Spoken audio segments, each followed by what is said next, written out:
여러분 안녕하십니까? 오늘 또 참으로 좋은 날입니다. 여러분에게 성령이 충만하시기 바랍니다. 저는 오늘 포도나무와 가지란 제목으로 여러분과 함께 은혜를 나누고자 합니다. 본문 말씀은 요한복음 15장 5절입니다. 나는 포도나무여 너희는 가지니 제가 내 안에 내가 제 안에 있으면 이 사람은 과실을 많이 낸다니 나를 떠나서 너희가 아무것도 할 수 없습니다. 사람은 이 세상에 살면서 누구와 만나서 함께 교제하는가, 이것이 그들의 성품과 인격 결정에 중대한 영향력을 미치게 되는 것입니다. 그러므로 부부가 서로 만나면 좋은 아내를 만난 남편은 성격이 약하더라도 좋은 성격으로 변화될 가능성이 많습니다. 또한 좋은 남편을 가진 나쁜 성격을 가진 부인이라도 그 남편의 영향력으로 좋은 성품을 갖게 될 것입니다. 물론 말할 필요 없이 자녀 교육은 훌륭한 가정 교육이 있을 때 훌륭한 자녀 교육이 됩니다. 훌륭한 아버지 어머니 밑에 자란 자녀는 아무리 반역하더라도 그들은 부모의 영향력이 그 생활 속에 깊이 임하여 있기 때문에 나중에 변화되어 다시 돌아와 착한 자녀들로 변화되는 것입니다. 그렇기 때문에 인간은 만남으로서 그 생애가 형성된 것이요, 좋은 상대를 만난다는 것은 인간 일생의 운명에 지대한 영향력을 미치게 되는 것입니다. 우리는 그러면 세상에서 누구와 만나서 우리의 영원한 생명의 문제를 해결할 수 있는 것입니까? 그것은 예수 그리스도와의 만남을 통해서 우리 생의 영원한 변화와 운명의 문제가 해결되는 것입니다. 바로 이러한 관계를 가장 잘 표현한 것이 오늘 본문의 포도나무 비유인 것입니다. 예수님께서는 제 아들에게 나는 포도나무여 너희는 가지니라고 말씀하셨습니다. 가지는 포도나무에 붙어 있어야만 생명력을 공급받습니다. 마찬가지로 예수님께서도 모든 믿는 자들에게 생명을 주신 분이십니다. 그러므로 성경 요한복음 1장 4절에 그 안에 생명이 있었으니 이 생명은 사람들의 빛이라고 했습니다.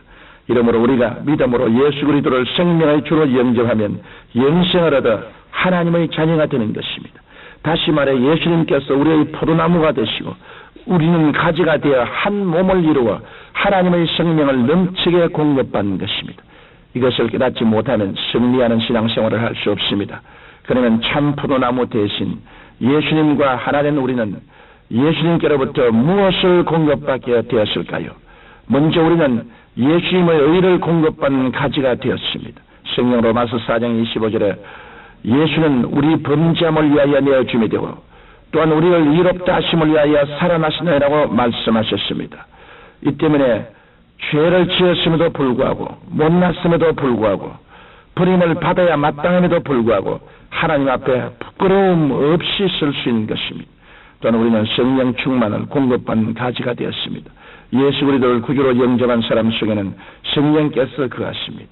성령께서는 예수 그리스도의 십자가와 부활을 통해 이루신 구원을 각 사람에게 나누어 주시고 확증시켜 주시는 것입니다. 그러므로 우리는 그리스도 안에서 치료의 능력을 공급받을 수 있습니다. 예수께서는 십자가에서 우리 연약함을 친히 담당하시고 우리 병을 다 짊어지셨습니다. 이러므로 성경은 마태복음 8장 16절로 17절에서 예수께서 말씀으로 귀신들을 쫓아내시고 병든 자를 다 고치시니 이는 선지자 이사야로 하신 말씀에 우리 연약한 것을 친히 담당하시고 병을 짊어지시도다 함을 이루려 하심이더라고 말씀하신 것입니다. 예수 그리스도께서 채찍에 맞으심으로 우리의 질병을 다 지고 가셨기 때문에 우리가 예수님의 이름으로 기도할 때 병고침을 받을 수 있습니다. 뿐만 아니라 예수님께서는 우리를 대신하여 저주를 받으셔서 십자가에서 모진 고난을 다 당하셨습니다. 그러므로 갈라디아서 3장 13절에 그리스도께서 우리를 위하여 저주를 받은 바 되사 율법의 저주에서 우리를 속량하셨으니 기록된 바 나무에 달린 자마다 저주 아래 있는 자라였음이라고 말씀하고 계십니다. 또한 우리는 영생 천국의 소망을 공급받게 되었습니다. 예수님께서는 우리 대신 십자가에서 죽으시고 사흘 만에 사망과 음보의 세력을 이기시고 부활하셨습니다. 이러므로 우리는 육신의 장막집이 무너져도 천국에서 주님과 더불어 영원한 생명을 누리게 되는 것입니다. 예수님께서 나는 포도나무요 너희는 가지라고 하신 것은 예수님과 성도의 생명이 하나로 연합된 것을 말씀하신 것입니다. 이러므로 우리는 예수 그리스도 안에서 이롭고 성령 충만하고 치료를 얻고 복이 넘치고 영생 천국을 소유할 수 있습니다.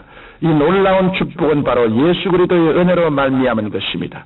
누구든지 예수님을 삶의 구주로 모셔드리면 하나님의 생명을 넘치게 받게 되는 것입니다. 그 다음 예수님께서는 제가 내 안에 내가 제 안에 있으면 이 사람은 과실을 많이 맺나니라고 말씀하십니다. 가지가 할 일은 잎을 내고 꽃을 피워 열매를 맺는 일입니다. 그러므로 우리는 먼저 주님의 은혜를 깊이 감사하며 찬양과 전도와 선행의 열매를 맺어야 합니다.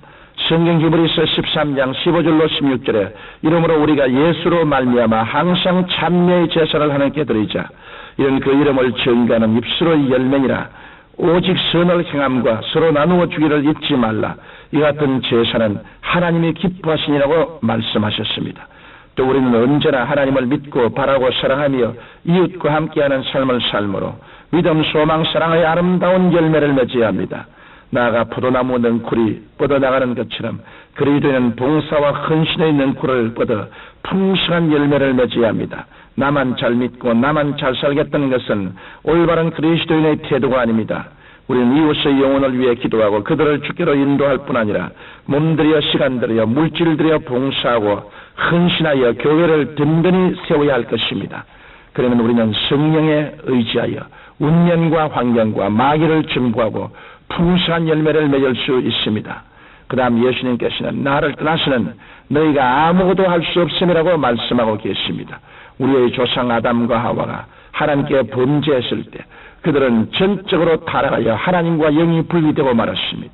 그러므로 아담과 하와의 후손인 인간이 아무리 윤리와 도덕과 철학과 종교를 통해 구원을 추구하고 행위를 바르게 한다 해도 소망이 없습니다. 이는 곧 가시나무에서 포도 열매를 딸 수 없는 것과 마찬가지입니다. 즉 아담으로부터 물려받은 자연적이고 육적인 생명으로는 참된 영적 생명에 이를 수가 없는 것입니다. 그러므로 하나님을 떠난 인간은 죄책과 허무와 무의미에 몸부림치다 영물이 타오르는 불못에 떨어지고 마는 것입니다. 사랑하는 청취자 여러분, 예수 그리스도는 길이요 진리요 생명이십니다. 옛사람이 죽어 장사 지낸 바 되고 부활의 그리스도와 하나 되어 새 사람으로 살아가는 것이 그리스도인의 삶입니다. 예수님께서는 생명의 참 포도나무여 우리는 가지들입니다. 그러므로 우리는 그 안에서 하나님의 생명을 공급받아 풍성한 열매를 맺어 하나님께 영광 돌려야 하겠습니다. 이러므로 여러분은 성령 안에서 생각과 말과 행동의 변화를 받아 그리스도 안에서 생명을 얻게 넘치게 하는 풍성한 삶을 누리시기를 바랍니다. 전능하신 주님이시여, 우리는 천상 포도나무의 지상 가지입니다. 지상에 뻗어 있지만 우리의 삶의 근원은 천상에 있사옵니다. 예수 그리스도의 죽었다가 부활하신 은혜를 통해서 넘쳐나오는 오중복음과 삼중 축복의 진액을 받아서 놀라운 열매를 맺게 하옵소서. 예수님 이름으로 기도드립니다. 아멘.